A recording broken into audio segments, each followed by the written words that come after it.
আসসালামু আলাইকুম রহমতুল্লাহ। আজকে হলো মার্চ মাসের 13 তারিখ 2026 সাল, রোজ শুক্রবার। আগের তুলনায় বর্তমানে কুয়েতের দিনারের রেটটা বেড়েছে। ঈদের আগে রেটটা লাফিয়ে লাফিয়ে বাড়তেছে বন্ধুরা। অপরদিকে আবার স্বর্ণের দামে রেটটা পরিবর্তন হয়েছে। তো বন্ধুরা মনে রাখবেন, রেটটা যে কোনো সময় পরিবর্তন হয়ে যেতে পারে। যারা কুয়েত প্রবাসী আছেন, আপনারা জানেন যে কুয়েতের বিভিন্ন স্তরে যে সমস্ত হামলাগুলো হচ্ছে, আপনারা যারা বাংলাদেশি প্রবাসীরা আছেন, প্লিজ যার যার জায়গা থেকে সর্বোচ্চ পরিমাণে সতর্ক থাকার এবং নিরাপদে থাকার চেষ্টা করবেন।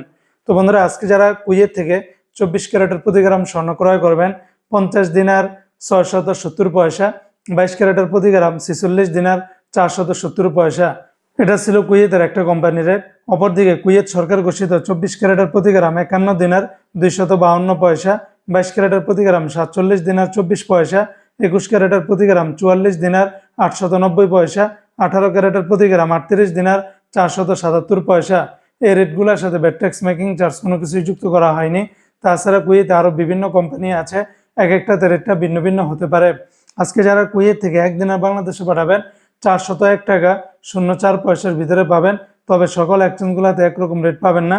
যেমন এয়ারওয়াই ইন্টারন্যাশনাল এক্সচেঞ্জে 399 টাকা, আলমোল্লা এক্সচেঞ্জে 401 টাকা 4 পয়সা, আলমুজাইনি এক্সচেঞ্জে 396 টাকা 8 পয়সা, জয়লুকাস এক্সচেঞ্জে 398 টাকা, আলনাদা এক্সচেঞ্জে 399 টাকা 61 পয়সা, ইউই এক্সচেঞ্জে 396 টাকা 03 পয়সা, কুয়েত বাহরাইন এক্সচেঞ্জে 400 টাকা 71 পয়সা, বিএস বাহরাইন এক্সচেঞ্জ কোম্পানি থেকে 401 টাকা 04 পয়সা, ওয়াল স্ট্রিট এক্সচেঞ্জে 396 টাকা 25 পয়সা, সিটি ইন্টারন্যাশনাল এক্সচেঞ্জে 396 টাকা 50 পয়সা, লুলু মানি ট্রান্সফার এক্সচেঞ্জে 396 টাকা 50 পয়সা, আর ওয়েস্টার্ন ইউনিয়ন এক্সচেঞ্জে 397 টাকা 12 পয়সা, আলানসারি এক্সচেঞ্জে 396 টাকা 15 পয়সা, আমান এক্সচেঞ্জে 396 টাকা 25 পয়সার ভিতরে পাবেন।